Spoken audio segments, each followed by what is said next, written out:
Oo, normal talaga yan. Kasi, di ba, kahit ikaw nga, pagka nabigilate nga yung kain mo, mainitin na rin yung ulo mo eh. Ayun naman, kumakain ka naman sa tamang oras, pero kakaunti lang kasi, kaya kulang. Yun naman din yung mahirap pag nag-cutting ka na. Yung isa sa pinakamahirap.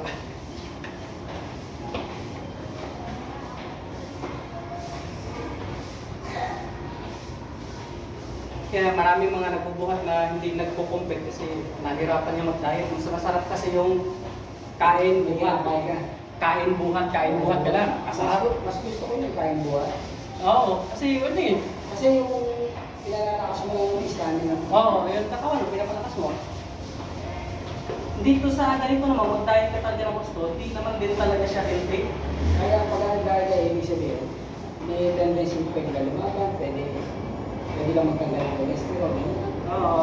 So pag sobrang baba na talaga yung body fats ba, hindi na rin siya healthy. Kaya hindi rin talaga siya pag wala kang plano maglaro. Hindi rin siya advisable.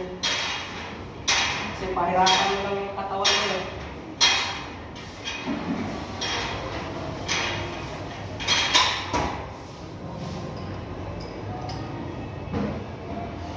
Ay, masarap. Bukas. Kaya na. Hindi, sumati naman tira.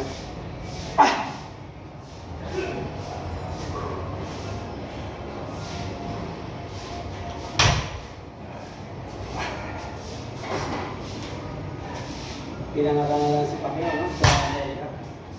Mas 8 divisions. No? Binigyan na sa UFC. Magkakalo sa lahat ng pagsikat yan. Ayun, talagang mananalo. Kung may iba lang, nagpupusa ko eh. Kaso siyempre, brother natin yan. Silma pa yun, Kobe lang.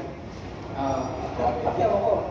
May kondisyon kasi bata ka na kalaban, di ba? Sige.